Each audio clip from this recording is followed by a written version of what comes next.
Les invito a buscar en sus Biblias, en el libro a los Hebreos, la carta a los Hebreos. Estamos ahora en el capítulo 4, vamos a mirar desde el verso 11 en adelante. El libro a los Hebreos, la epístola o carta a los Hebreos, en el capítulo 4, mirando desde el versículo 11 en adelante. Dice así la palabra del Señor. Hebreos capítulo 4, verso 11. Procuremos pues entrar en aquel reposo para que ninguno caiga en semejante ejemplo de desobediencia. Porque la palabra de Dios es viva y eficaz y más cortante que toda espada de dos filos, y penetra hasta partir el alma y el espíritu, las coyunturas y los tuétanos, y discierne los pensamientos y las intenciones del corazón. Y no hay cosa creada que no sea manifiesta en su presencia. Antes bien, todas las cosas están desnudas y abiertas a los ojos de aquel a quien tenemos que dar cuenta. Por tanto, teniendo un gran sumo sacerdote que traspasó los cielos, Jesús, el Hijo de Dios, retengamos nuestra profesión, porque no tenemos un sumo sacerdote que no puede compadecerse de nuestras debilidades, sino uno que fue tentado en todo según nuestra semejanza, pero sin pecado. Acerquémonos pues confiadamente al trono de la gracia, para alcanzar misericordia y hallar gracia para el oportuno socorro.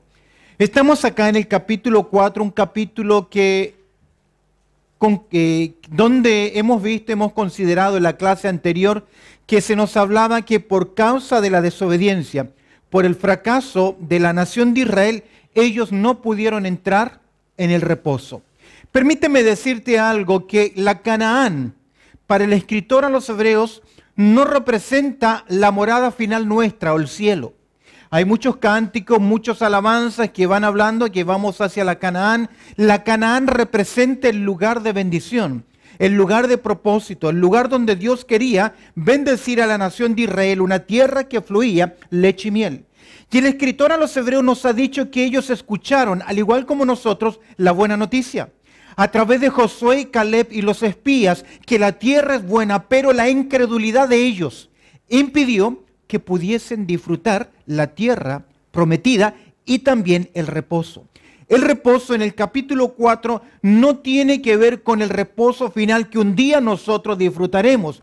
El reposo en el capítulo 4 tiene que ver con aquel lugar de bendición, que el creyente puede disfrutar, descansar de las obras de la carne y depender del poder del Espíritu Santo. Es el lugar de bendición, es el lugar de cuidado, es el lugar del propósito que muchos creyentes aún en el día de hoy no han entrado en esa etapa o en esa dimensión. Lo vas a ver porque el escritor a los Hebreos viene hablando y viene diciéndonos, para disfrutar de ese tiempo, para estar en ese descanso, necesitamos madurar. Pero muchos de la nación de Israel no disfrutaron de ese reposo. Hemos visto, tenemos el reposo de la salvación, tenemos el reposo de la sumisión o de la bendición, y tenemos finalmente el gran reposo donde estemos para siempre con nuestro Señor Jesucristo, tomando los reposos, el reposo que Dios descansó de la creación y el reposo que Dios le enseñó a través de Josué de poseer la tierra. Pero el escritor dice que hay un reposo más allá, porque lo hace mención también David. Entonces, no puede ser el reposo de la Canaán, tiene que ser un reposo que es el lugar de la bendición. Mayor explicación lo puede considerar en las clases anteriores o en el estudio anterior. Ahora, a partir del verso 11, como nos ha advertido, nos ha dicho, cuidado, porque ellos fracasaron y no disfrutaron del reposo de Dios. Ahora el escritor a los Hebreos nos lleva a nosotros a cuidarnos. Ahora es la aplicación al presente. Ahora el escritor, mira lo que dice, para enseñarnos sobre la cura. Recordemos, mira conmigo el apunte, recordemos que la incredulidad en Israel trajo como consecuencias el no estar en la tierra prometida, el no entrar en el reposo de Dios, que tiene que ver con la sumisión, la bendición y el propósito de Dios en la vida. Ahora el escritor quiere dar un aspecto práctico y mostrarnos la provisión de Dios, los recursos para no caer en el mismo pecado y las mismas consecuencias espirituales de la nación de Israel. Mira conmigo, vamos a mirar entonces en este punto la cura, o en esta lección número 12, la cura para la incredulidad. Veamos o consideremos lo que Dios provee. ¿Qué nos dice el Señor? ¿Qué va a decir el escritor? Lo primero que el escritor nos va a decir es que debemos prestar atención a la pérdida en este caso que tiene que ver con la nación de Israel, la pérdida en el pasado. Comienza el verso 11 diciendo lo siguiente, para nosotros, procuremos, dice el verso 11, pues entrar en aquel reposo para que ninguno caiga en semejante ejemplo de desobediencia. Lo que el escritor está diciendo es, para descansar tienes que procurar. Y la palabra procurar requiere un esfuerzo, tiene que ver con esforzarnos. La exhortación tiene que ver a poner empeño en algo. La disciplina cristiana, la madurez, el crecimiento espiritual no vienen por osmosis, no viene por estar tranquilos sin hacer nada.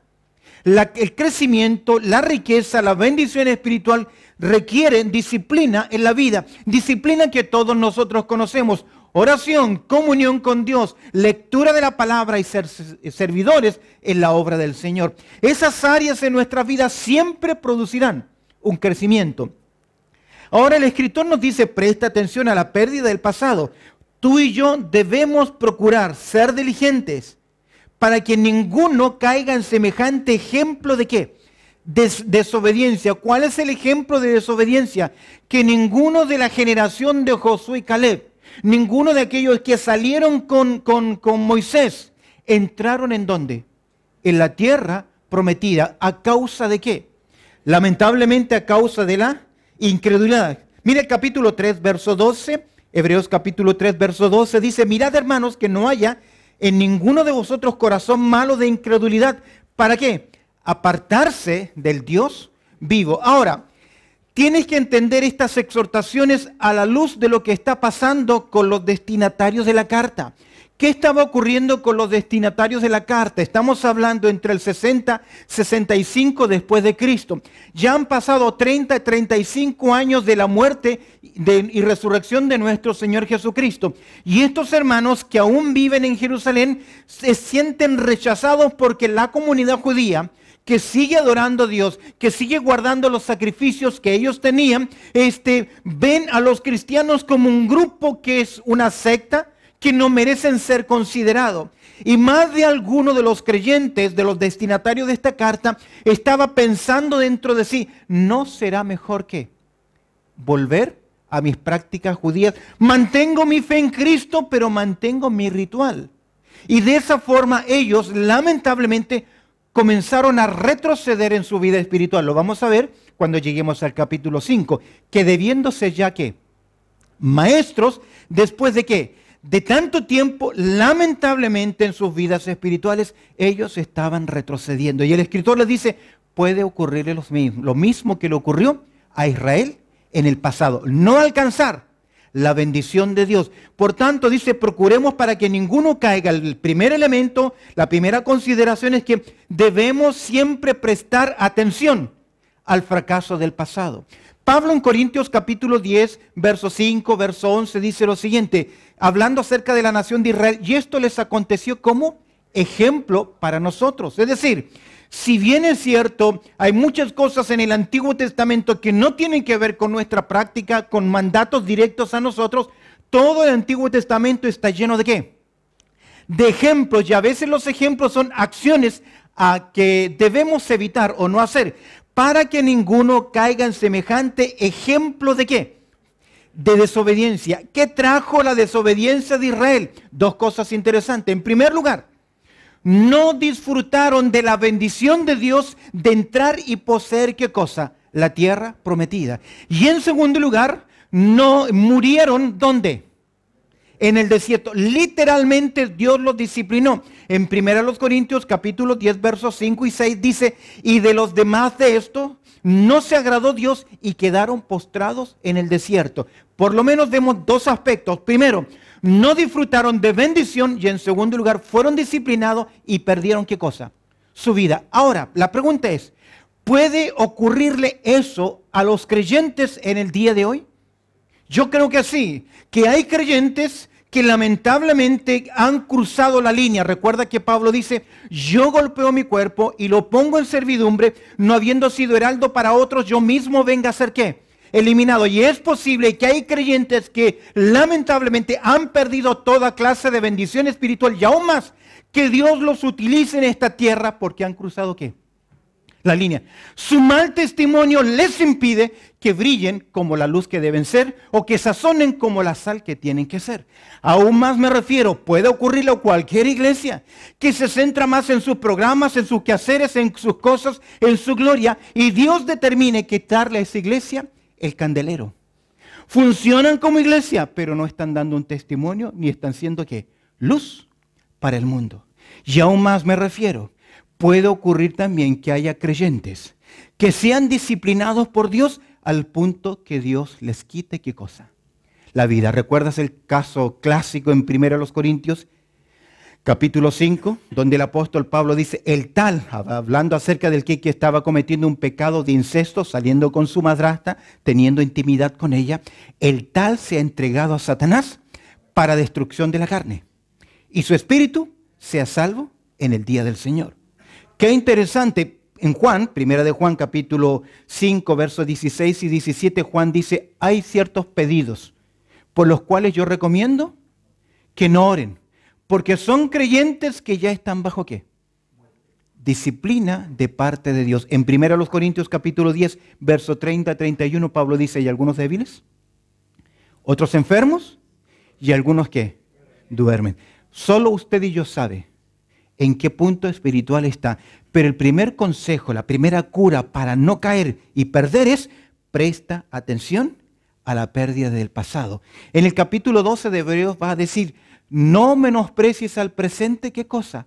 La disciplina del Señor. En segundo lugar, el escritor nos va a llevar ahora a otro recurso. Primero el ejemplo del pasado. Ahora nos lleva a otro recurso interesante que tiene que ver con la palabra de Dios. Y ahora el escritor nos dice, no solo quiero que prestes atención a la pérdida del pasado, sino que prestes ahora atención ¿a qué?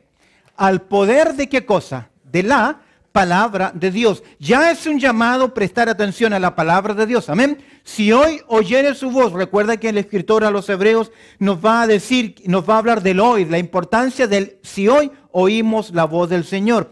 Presta atención al poder de la palabra de Dios. Comienza el verso 12 lo siguiente, porque la palabra de Dios, el término palabra es el logos, la comunicación, lo que Dios ha declarado. Tenemos dos logos de parte de Dios. El logos en primer lugar escrito, que es la Biblia, y el logos encarnado, que es la persona de Cristo Jesús. El escritor acá nos lleva ahora a que prestemos atención a la palabra de Dios. Dice, porque la palabra de Dios, ese término logos, palabra, significa que desde Génesis a Apocalipsis, de principio a fin, esta Biblia es inspirada por Dios. Recuerda lo que Pablo le dice a Timoteo, toda escritura que es inspirada. El término inspirado significa que ha sido soplada por Dios. Y al ser soplada por Dios, Dios le dio a esta tapa de cartón, a esta tinta, a estas letras, a este papel, al contenido que en él hay, Dios le ha dado a esta letra, ¿qué cosa? Vida. Adán fue formado, Dios tomó 16 elementos de la corteza terrestre perfectamente balanceados y enlazados en nuestro cuerpo, porque Dios formó al hombre ¿de dónde? Del polvo, de la tierra. Ahí estaba la estructura de Adán, la estructura ósea, su cuerpo, pero ¿qué no tenía? No tenía vida. La vida vino cuando el soplo del Altísimo vino sobre él y Dios sopló sobre él y él vino a ser ¿qué cosa? Un ser viviente. Cuando los escritores, bajo la inspiración divina, Pedro nos enseña esto en su capítulo 1, verso 21, que jamás la profecía fue traída por voluntad humana. Cuando los profetas en el Antiguo Testamento se sentaron y escribieron, fueron guiados por el Espíritu Santo. Y una vez que ellos terminaron su documento, ese documento recibió de parte de Dios ¿qué? El soplo que le dio ¿qué?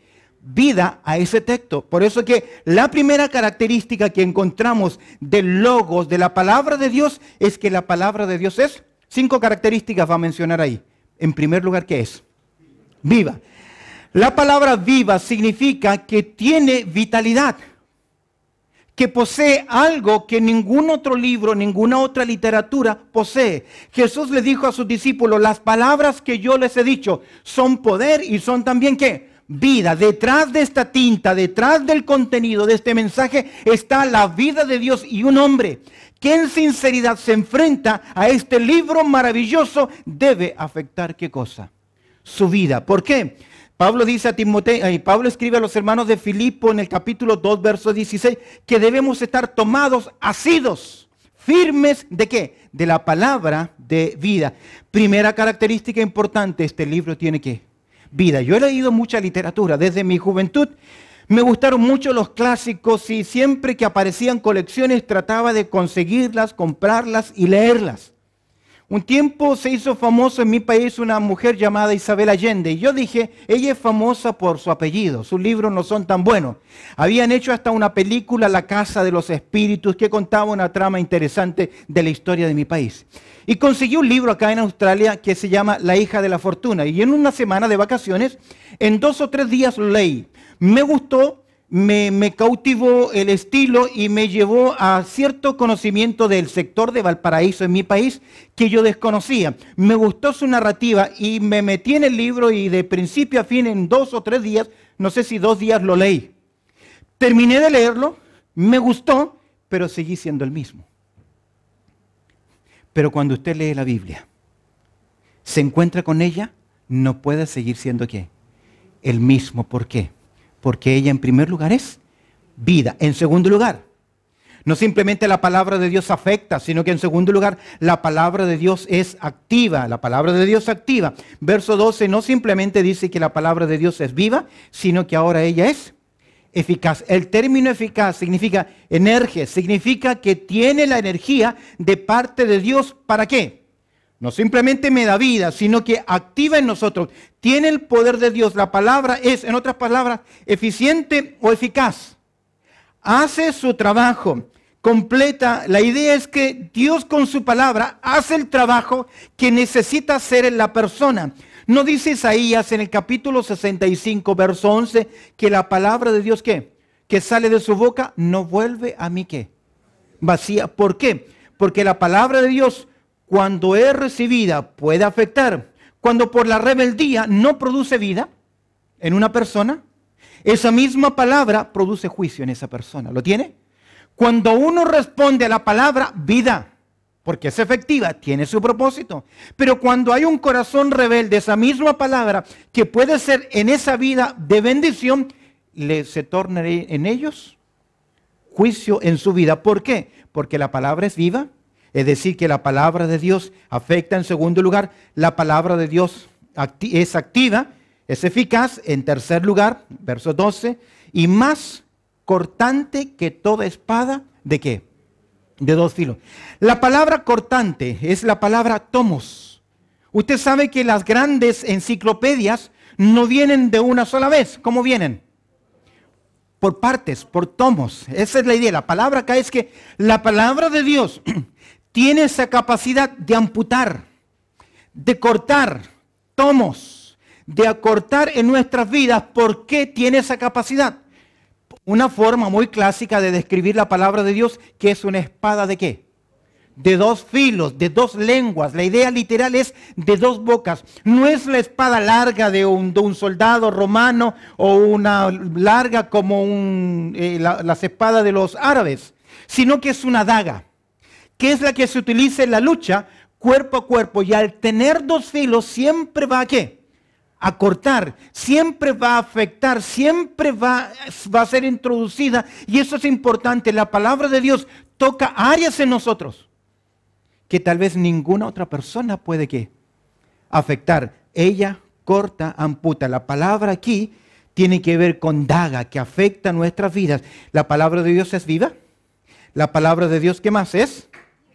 Eficaz. La palabra de Dios es cortante, que amputa, más que espada de 2 filos. Y algo más, cuarto lugar, la palabra de Dios, ¿qué es? Penetra. Llega a lugares que nuestras palabras, que nuestro conocimiento, que nuestra información, que aún nuestra confrontación con alguien no puede llegar. Yo sé que en el estudio de la sociología y de la conducta humana, de la psicología o psiquiatría, se intenta llegar a aquellos lugares más profundos de la mente, de los recuerdos, de las emociones de las personas. Nuestra mente está dividida en consciente, inconsciente y subconsciente. La palabra de Dios, mira lo que dice el texto, tiene un alcance porque, ¿dónde llega? Dice que penetra hasta ¿qué? partir el alma y el espíritu. En teología se llaman bipartitos o tripartitos, aquellos que creen que hay una distinción clara entre alma y espíritu y el cuerpo, y aquellos que dicen que no hay una distinción clara entre alma y espíritu. Si bien es cierto, 1 Tesalonicenses 5:19 dice que todo vuestro ser, espíritu, alma y cuerpo sean guardados irreprensibles, significa que el hombre tiene una cáscara externa que es el cuerpo. Luego en su interior tiene un alma y tiene un espíritu. ¿Cómo se separan? ¿En dónde se separan? Ninguno de nosotros lo sabemos. Podemos especular acerca del alma y qué es el alma, qué es el asentamiento de la personalidad y qué es el espíritu, qué es lo que nos da vida y nos comunica con Dios. Es cierto, pero ninguno de nosotros puede trazar una línea o hacer un corte sagital y mostrar, esta es la parte del alma y esta es la parte del espíritu. Solo quien lo puede hacer. La palabra de Dios, porque llega a aquellos lugares, aquellos recovecos, aquellos lugares, aquellos espacios que nadie más puede ¿qué? Llegar, y a veces nos afecta. Y a veces cuando Dios nos habla ahí, en ese punto, en ese lugar, nos enojamos con el mensajero. ¿Cuándo quién es? Es Dios el que le está ¿qué? Diciendo eso está mal. Ella tiene un alcance y penetra hasta partir el alma, aquello que nosotros no podemos separar, y el espíritu, y las coyunturas y los tuétanos ¿de qué? De los huesos. Expresión que significa tuétanos de los huesos. Estamos refiriéndonos a la médula. Aquello que es un hebraísmo que significa lo más profundo del ser humano. Hay cosas en usted y en mí que nadie más conoce, que ni siquiera lo conoce su propio cónyuge. Pero la palabra de Dios, ¿qué hace? Llega hasta ese lugar. Salmo 19:12 dice, ¿quién podrá entender sus propios errores? Líbrame de los que me son ocultos. La palabra de Dios llega ahí en quinto lugar, porque la palabra de Dios, ¿cómo es? Es viva, es eficaz, más cortante que toda espada de dos filos, y penetra hasta partir el alma y el espíritu, las coyunturas y los tuétanos de los huesos, y discierne. Quinto lugar, ¿qué hace?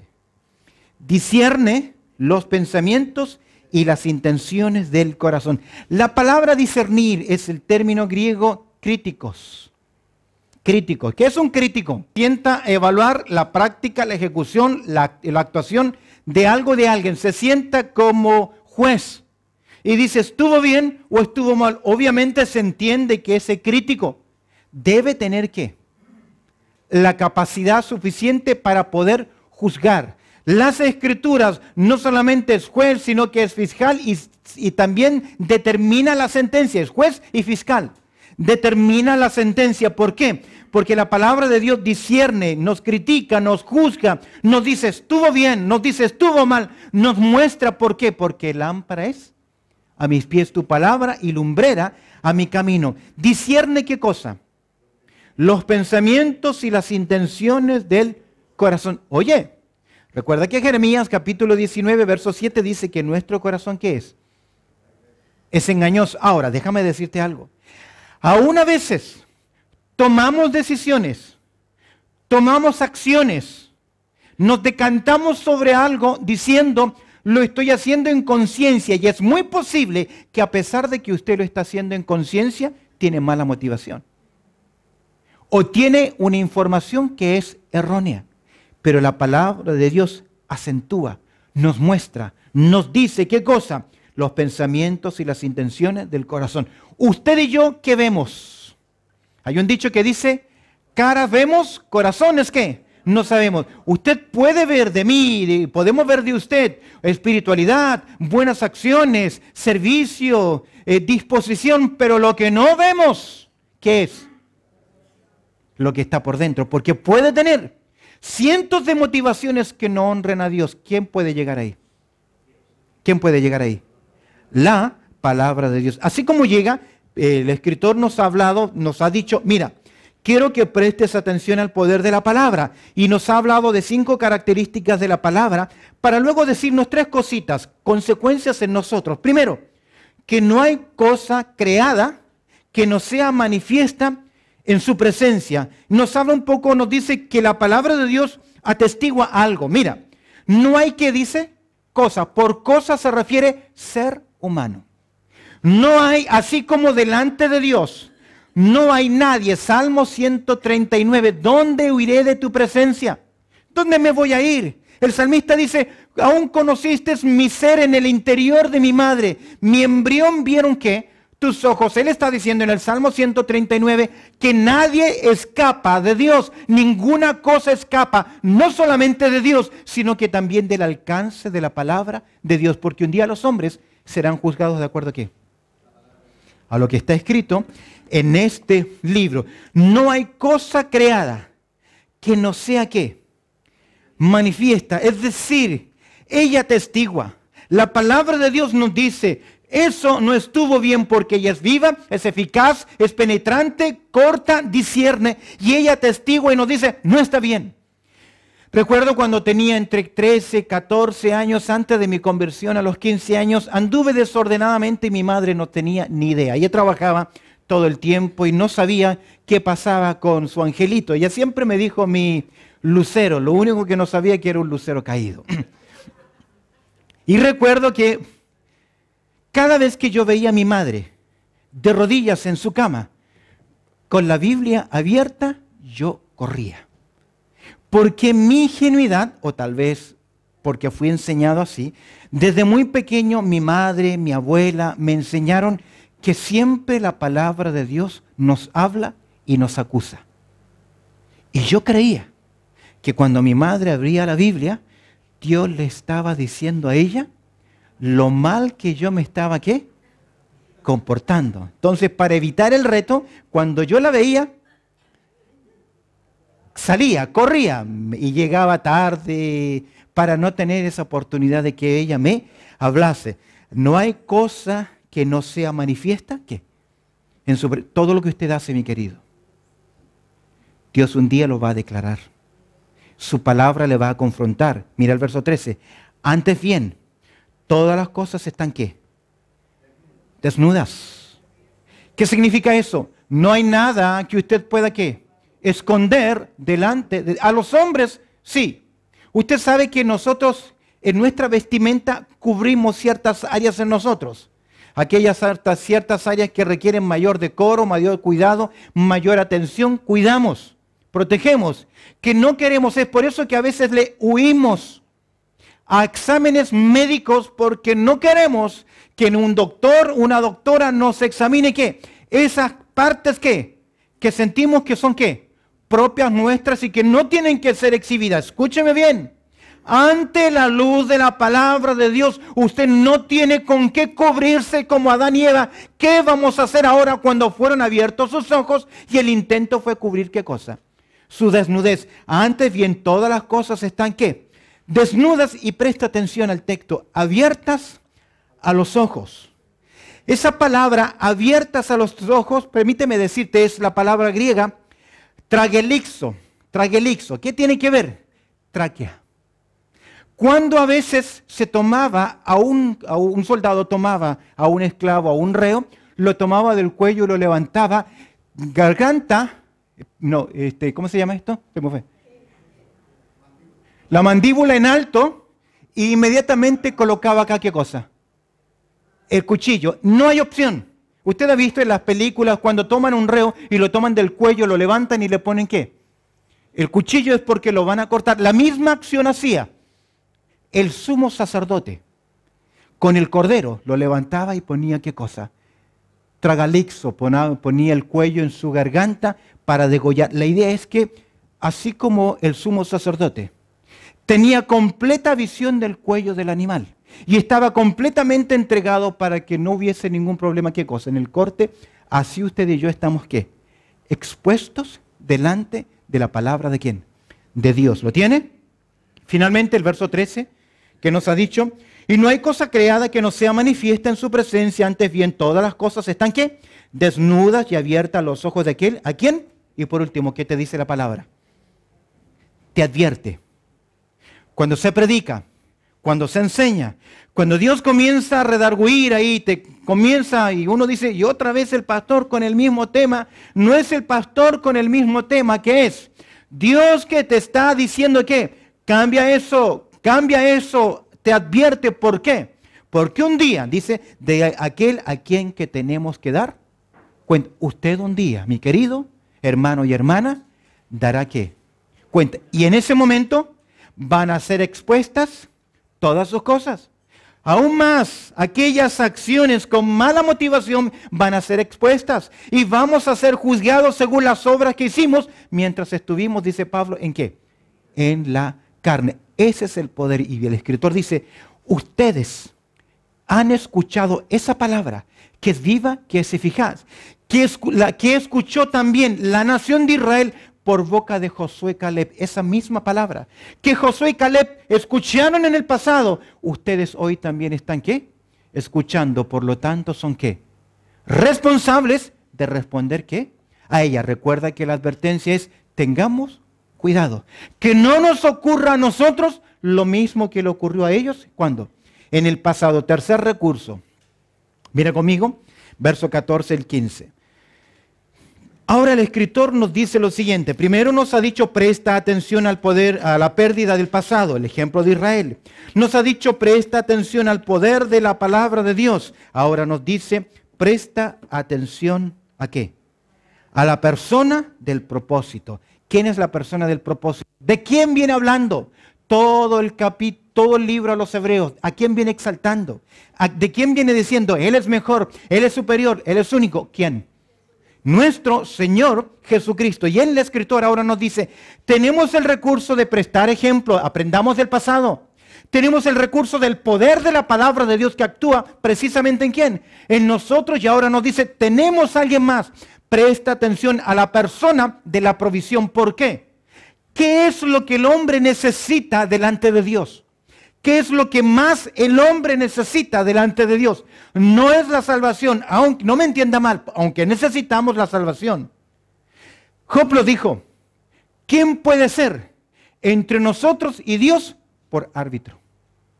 Lo que el hombre más necesita delante de Dios es un representante, un abogado, alguien que nos acerque a Dios, porque mi pecado, su pecado, ha hecho de que el Dios y el hombre estén ¿qué? Separados completamente, porque Dios no puede ver el pecado. Vuestros pecados han hecho división, dice Isaías 59, versículo 2. Por lo tanto, ¿qué es lo que el hombre más necesita? Pablo se lo dijo a Timoteo, hay un solo Dios y un solo mediador. ¿Quién? Jesucristo. Mira conmigo. ¿Qué dice el escritor? Presta atención, verso 14 y 15. Mira lo que dice el verso 14. ¿Cómo comienza? Considera su capacidad de esta provisión de Dios. ¿Qué dice él? Por tanto, el escritor cierra su advertencia mediante una exhortación solemne. El autor quiere ahora dirigir la vista de los lectores ya no tanto hacia el pasado, hacia el fracaso, sino que ahora él quiere que pongamos nuestra atención en la gran provisión de Dios. ¿Cuál es? Mira lo que dice el texto. Por tanto, ¿qué? ¿Qué dice? Tenemos, ¿qué cosa? Un gran sumo sacerdote que traspasó los cielos, Jesús, el Hijo de Dios. Retengamos nuestra, ¿qué? Profesión. Presta atención. Ahora el escritor nos dice, hey, una pausa, presta atención, teniendo. Esa palabra teniendo significa poseer. Usted y yo poseemos algo que Dios nos ha dado. Si bien es cierto, nosotros sabemos que usted y yo, que Cristo nos ha recibido. Amén. Cristo nos ha recibido. Somos de Él, pero también la palabra de Dios nos enseña que no solamente Cristo me posee, sino que yo también, ¿qué? Poseo a Cristo. ¿Cómo lo dice el himnólogo? Ya pertenezco a Cristo. ¿Qué más? Él pertenece a mí. ¿Notas la idea?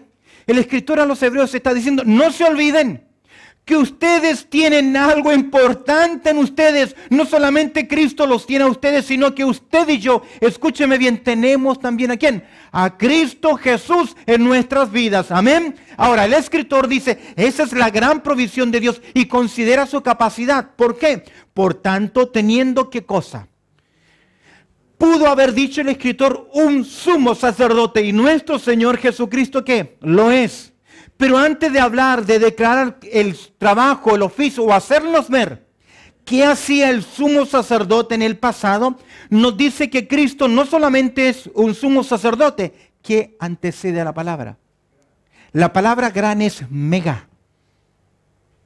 Es decir, tenemos al único, al inmenso, al más grande de todos los grandes sumos sacerdotes que puedan existir. Ya nos va a decir el por qué en el capítulo siguiente, creo que ya me perdí los capítulos, porque es mayor que Melquisedec. Aunque el sacerdocio de la nación de Israel era un sacerdocio a través de la línea arónica, vamos a ver por qué él es grande, pero el escritor ahora comienza a introducir su nueva etapa. La próxima etapa en el libro, primero nos ha hablado de la persona de Cristo Jesús. Luego nos va a hablar de la obra de nuestro Señor Jesucristo. Y él dice, tenemos un gran sumo sacerdote. El sumo sacerdote, ¿qué hacía? Una vez al año. ¿Dónde entraba? Recuerda que el tabernáculo estaba dividido entre el atrio, el gran atrio, el patio grande, el lugar santo y el lugar santísimo. Y solo el sumo sacerdote, ¿cuántas veces al año? Solo una vez podía entrar del atrio al lugar santo y del lugar santo al lugar santísimo con una gran preocupación, una sola vez. Pero el escritor a los hebreos nos va a decir que nuestro gran sumo sacerdote es mucho más superior porque ¿qué hizo él? Traspasó ¿qué? Los cielos del gran atrio de la tierra. Entró al cosmos, al lugar santo, y del lugar santo nuestro gran sumo sacerdote, ¿dónde entró? En el mismo cielo, en la misma presencia de Dios, que ningún otro sumo sacerdote que jamás ha hecho. ¿No te parece increíble? Teniendo un gran sumo sacerdote que traspasó, ¿qué cosa? Los cielos. Jesús, mientras estuvo en esta tierra, fue el profeta de Dios. Las palabras que enseñó Jesús, ¿de dónde venían? Él vino a revelar a Dios, nadie le vio jamás, pero Él le ha dado ¿qué? A conocer. Él fue profeta. Después de que Él, nuestro Señor Jesucristo, regrese por segunda vez a esta tierra, será rey. Pero actualmente, ante la presencia del Señor, ¿qué es? Sentado a la diestra del Padre, ¿qué es? Nuestro gran sumo sacerdote. Ya como sumo sacerdote ya presentó un sacrificio. Lo vas a ver en el capítulo 10, un sacrificio hecho una vez y qué. Y para siempre, a diferencia de los otros sumos sacerdotes. Pero él ahora se ha sentado ¿dónde? A la diestra del Padre. Es por eso que 1 de Juan capítulo 2, verso 1 y 2 dice, hijitos, si alguno hubiese pecado, ¿qué? Abogado tenéis, ¿por qué? Porque Él como nuestro gran sumo sacerdote que traspasó los cielos está a la diestra del Padre, ¿qué? Intercediendo por nosotros. Es por eso que el escritor nos dice, presta atención ¿a quién? A la provisión de Dios. La provisión de Dios es Cristo. Considera su capacidad, considera su condición. ¿Cómo le llama? Verso 14 al final.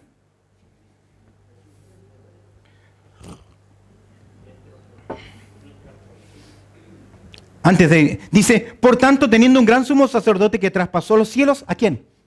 Jesús, Hijo de Dios. Presta siempre mucha atención a los títulos que recibe la persona de Cristo Jesús. ¿Cómo se le llama en primer lugar? Jesús lo describe como hombre. E Hijo de Dios lo describe como ¿quién? Como Dios. La gran unión hipostática. ¿Recuerda las primeras clases de hebreo? Si no las tienes, puedes hablar conmigo o mirarlas en la net. La gran unión hipostática. Jesucristo es 100% Dios y 100% hombre. Ahora, no sé si me adelanto un poco, pero vamos a ver que una de las condiciones para que el Señor Jesucristo sea nuestro gran sumo sacerdote y que Él nos entienda, es porque Él ahora es Dios y también es hombre delante de la presencia de Dios. Esa facultad, esa capacidad, le permite, ¿qué cosa? Poder entenderle a usted en todos nuestros dolores. No es lo mismo el médico que conoce la enfermedad porque ha estudiado las enfermedades, o aquella persona que ha pasado por esa enfermedad entiende completamente cuáles son ¿qué? Nuestras debilidades. Ahora es interesante porque hay un solo Dios. 1 de Timoteo capítulo 2 verso 5. ¿Lo conocen? ¿Qué dice? Porque hay un solo Dios, ¿qué más? Y un solo mediador entre Dios y los hombres. ¿Jesucristo qué? Hombre. ¿Por qué hombre? Porque Él es Dios glorificado, Dios hecho hombre, glorificado ¿dónde? A la diestra del Padre. Por eso el escritor, Jesús, su humanidad, Hijo de Dios, su deidad, lo mismo que vimos en el capítulo 1. El capítulo 1 de Hebreos nos presentó la deidad de Jesucristo y en el capítulo 2 nos ha presentado la humanidad. Lo hiciste poco menor que los ángeles. Describe la humanidad, ambas verdades en una sola persona divina. Hay una naturaleza divina y una naturaleza humana. Es por eso que el escritor dice lo siguiente: retengamos ¿qué? Firmes. Retengamos ¿qué cosa? Nuestra profesión, nuestra declaración, nuestra confesión. ¿Cuál confesión? ¿Cuál declaración? ¿Qué le estaba pasando a los receptores de esta carta? Querían volver ¿a qué? Atrás. Ya al volver atrás, tenían que dejar a un lado a Cristo como figura central y volver a los rituales. Se le dice, queridos, no lo hagan. Mantengan firmes. Avancen constantemente ¿con qué? Con esa confesión, con esa declaración. Y esa confesión es importante. ¿Recuerdas, Romanos, que si confesares con tu boca que Jesús es el Señor y creyeres en tu corazón que Dios le levantó de entre los muertos, serás salvo? El escritor a los hebreos nos dice, presta atención a la persona de la provisión. Considera su capacidad, considera su condición, considera tu convicción y luego nos dice en verso 15, comprendan su compasión. ¿Por qué? Como hombre, mira lo que dice. Verso 15, porque no se incluye el escritor. No que tenemos un sumo sacerdote que no puede ¿qué? Que no simpatice, que no se identifique con nosotros. ¿Por qué Él puede simpatizar? ¿Por qué Jesús se puede identificar con nosotros? Primero, puede compadecerse ¿de qué? De nuestras debilidades, nuestra incapacidad, nuestras flaquezas, nuestra enfermedad, nuestro debilitamiento, nuestros errores, aquellas acciones que estamos a punto de cometer que no son honrosas delante de Dios. Él las entiende. Él las comprende. ¿Con la diferencia? ¿Qué dice el escritor? Sino que fue tentado en todo. ¿Pero qué? Sin pecado. Sino que fue tentado en todo según nuestra semejanza, pero Él que no pecó, pero sin pecado. ¿Por qué sin pecado? Porque Él no tenía algo que usted y yo tenemos y que hemos recibido de Adán. ¿Qué es? La naturaleza pecaminosa. Jesús adquirió naturaleza humana a través de la madre, a través de la encarnación, a través del milagro de la concepción virginal. No sé si nacimiento virginal, me cuesta más entender nacimiento virginal, pero sí completamente concepción virginal. No intervino ¿qué? El aspecto humano de hombre o la trascendencia de la humanidad. Fue un milagro. Es por eso que, según los Corintios 5:21 dice, al que no conoció pecado. Pero Él no se entiende. Porque tuvo hambre, se sintió traicionado. ¿Cómo nos sentimos cuando nos defrauda un cónyuge, un hijo, un familiar, un pariente, un compañero, un hermano de la iglesia? ¿Cómo nos sentimos? Dice, mi Cristo, te entiendo, porque yo estuve ahí. El hombre de más confianza, ¿qué hizo? Le traicionó con un beso, diciéndole, somos camaradas. ¿Somos qué? Compañeros, estamos en la misma causa. Se entiende que aquel que me dice, somos camaradas, somos compañeros, estamos en la misma causa, significa que va a luchar también ¿qué? Conmigo, pero fue el primero que le traicionó. ¿Cuántos de sus discípulos creyeron lo que Jesús les había dicho? Que Él moriría y resucitaría. Cuando Él se aparece, ¿qué les reprochó a sus discípulos? Su incredulidad. ¿Usted cree que no nos entiende en nuestros fracasos, en nuestros dolores? Cuando Él fue tentado, Él fue probado a la potencial máximo que una persona humana puede resistir. Pero Él fue fiel. Porque solamente bastaba que el pensamiento de Jesús convirtiese todo el desierto allá en Israel, ¿en qué? En comida, en alimento. Por eso Él dice, no se entiende. Por lo tanto, el escritor nos dice, terminemos, presta atención al fracaso del pasado. En primer lugar nos ha dicho, presta atención a la pérdida del pasado. Presta atención al poder de la palabra de Dios. Presta atención a la persona de la provisión de Dios, Jesucristo, para finalmente llevarnos a, presta atención ¿a qué? A la provisión, al lugar de provisión de Dios. ¿Cuál es? ¿Qué nos dice? Verso 16, me encanta.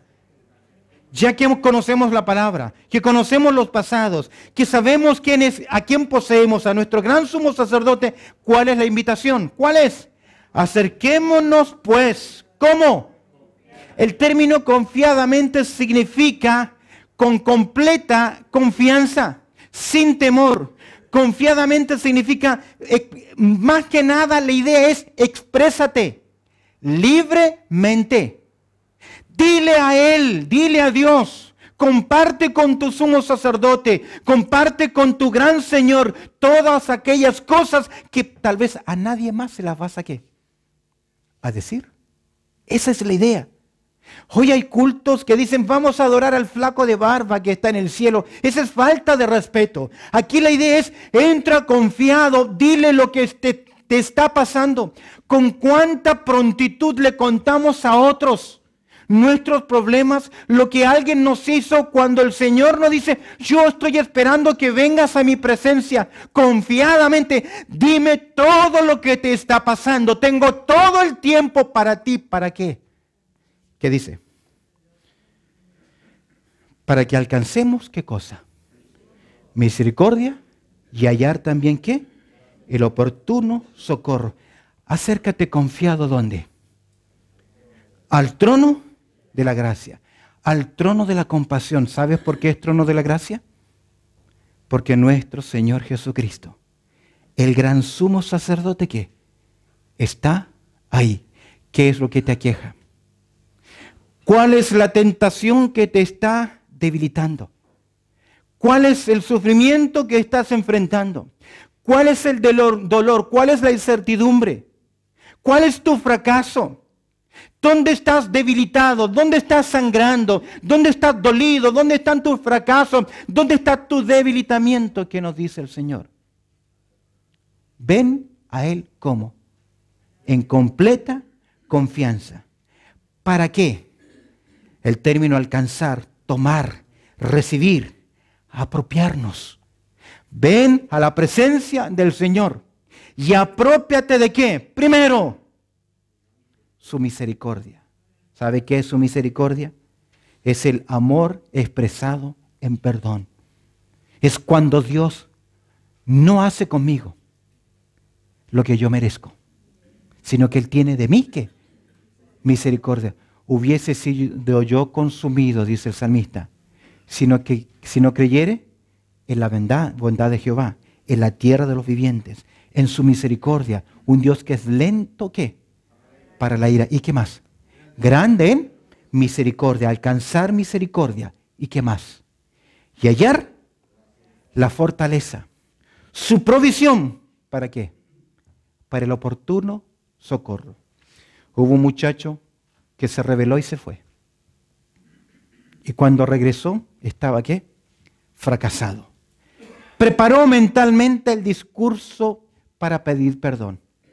Y ni siquiera se atrevió a decirle a su padre, recíbeme como hijo, recíbeme como un siervo tuyo, sino que le dijo, recíbeme como un jornalero. ¿Por qué un jornalero? Porque un amo no tenía mayor responsabilidad con un jornalero. Le decía, trabaja para mí 3 horas y después de las 3 horas, chao. No había mayor que compromiso. Y él dice, recíbeme así.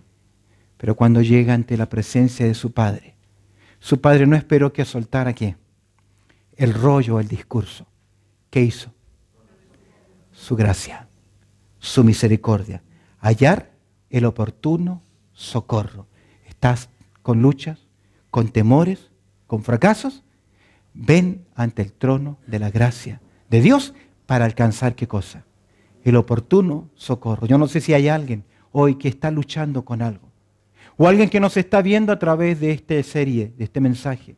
Que estás luchando con algo, con alguien. Dios te entiende. Dios te conoce. Dios te acepta y Él nos ofrece la gran invitación. Venid a mí, ¿cómo estás? Trabajado y cargado, que yo os haré descansar. Amén. La gran cura de Dios para el debilitamiento, la pérdida de bendiciones. Bendito Padre Celestial, te damos gracias, Señor, por tu amor, por tu cuidado y por permitirnos, Señor, considerar tu palabra. Te agradezco, Señor, por esta interesante exhortación que nos ayuda a examinar nuestras vidas. Te pido, Señor, que añadas tu bendición a tu palabra. Y si hay alguien, Señor, que está en esa necesidad, tú obres en su vida, Señor, para tu gloria. Pues oramos a través del precioso nombre de Cristo Jesús. Amén y amén.